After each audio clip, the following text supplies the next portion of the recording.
स्वादामृत उन्मादामृत सुप्तामृत तृप्तामृत ते अमृत प्रभवार्थ परमामृत पाचवे.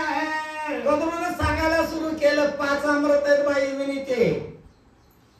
पहिल्या अमृताचं नाव आहे स्वादामृत, दुसऱ्या अमृताचं नाव आहे सुसुप्ती, तिसऱ्या अमृताचं नाव आहे उन्मत आणि चौथ्या अमृताचं नाव आहे तृप्ती अमृत आणि 5व्या अमृताचं नाव आहे परमामृत. 5 अमृत आहेत आणि ह्याच्यापैकी कोणतं द्यायचंय ते सांगा पुढे. स्वादामृत अप्सरासे तेने त्या स्वादिष्ट सर्वाशी तृप्तामृत ते देवासी क्षुधात्यासी बाधेना.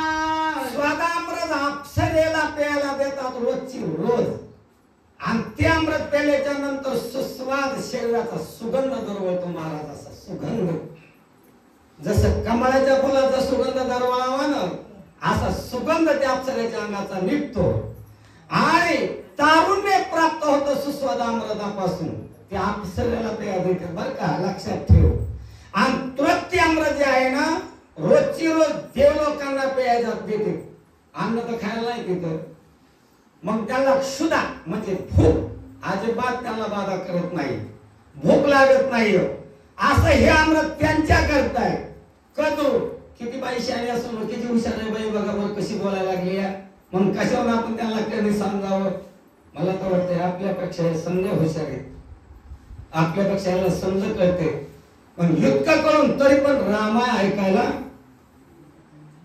येतात का नाही महाराज. 9वीला भक्ती म्हणजे श्रवण भक्ती फार उंच पदाची म्हणून ऐकायला यावं लागतं. हे तर आमच्याकडून जर ओलिसाच्या बाजूला गेलं का ह्या टेजवर केलेलं काम समज तिकडे जात. यांच्याकडून चुकलं रे बाबा की ते समजत असताना तुमच्याकडे येतं.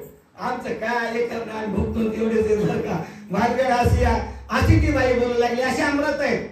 हे अमृत मला नकोय असं म्हणते. उन्मदामृत दैत्याशी तेने ते उन्मत्त हरणीशी सुषुप्तोमृत ते दिग्गजासी तेने सुखेसी डुलता. हा उन्मत्त अमृत असताना दैत्याला दारू.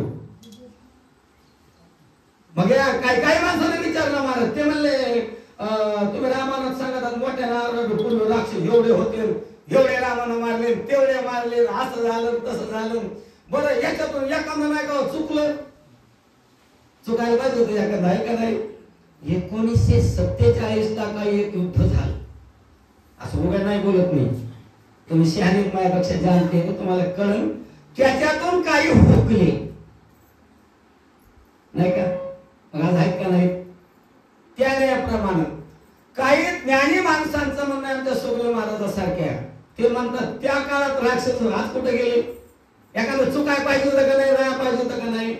मी म्हणत असतो हो आज सुद्धा 50% 50 असतील का सोगले महाराज का जास्त असते. उन्मत्त अमृत दारू दारू आणि ते दैत्याला देते ना बरं का. मी तुला सांगते आताच ते मला पाहिजे नाही. कद्रू म्हणती कोणाला, विनितेला. सौतीचं नाव आहे विनिता. बोला. डुकल्या येतील क्रिस्तासे ते विडुल्लाने दिग्गजासा ते तवामृत वायासी ते सर्वासी चालविले. हा मग पेल्याच्या नंतर डुकले येतात, डुलके येतात. म्हणले डुलके असं डुलत म्हणले म्हणलं कसं काय होतं की असं काय होतं. एका माणसाला विचारलं बरं म्हणलं कसं काय होतं बरं म्हणले तुम्ही बघा म्हणलं बरं पाठ्या आम्ही काय सांगा म्हणले तुम्हाला खरं वाटेल का म्हणून. आम्हाला हे काड्या काढून ती काड्या काढून असं डुलतच चलतो. एका महाराजाने सांगितलं म्हणले पिसाळलेलं कुत्रा आलं समोरून आणि त्या कुत्र्यानं पाहिलं ह्याला इकून तिकडं तिकून इकडं चला. ते म्हणतो अरे बापरे ह्याच्याकडनं जायचं का, हे माझ्यापेक्षा झिंगले मला, माझ्यापेक्षा पुढे गेले, आपला आपण नेऊन चला म्हणजे कुत्र नेऊन गेलं महाराज त्याला नाही का. असं या अमृताचा प्रकार आहे. असं ती कद्रू सांगू लागलेली कुणाला, विनितेला. समुद्र मंथिला समस्ती जाती अमृताच्या प्राप्ती कलह करिता देवी दैती मोहिनी हाती दिदाले. आहे ना तुला सांगते मध्ये एक राहिले बघ का सांगायचं, ते चुकलंय माझ्याकडून, म्हणजे विसरले, दिनकाम केलं, त्याच्याकरता तुमच्या समद्याच्या पाया पडून विनंती करतो, मला माफ करा. सुसुप्ती अमृत सांगायचं राहिलं. सुसुप्ती अमृत हत्तीला प्यायला दिलं ना, हत्ती अजिबात ओळवळ करत नाही महाराज, शांत झोपतो, शांत. हे झाले 4 अमृत.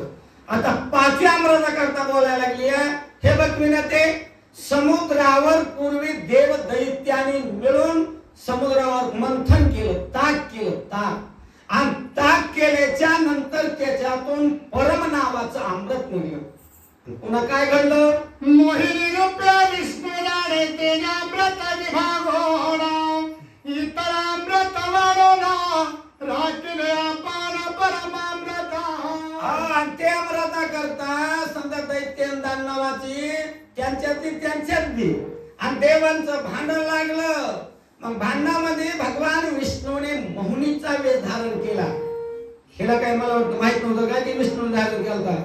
ती म्हणजे तिथं एक मोहिनी रूपी बाई आली आणि मग त्या बाईकडे यांनी समजाने पाहिलं. बाई फार सुंदर होती.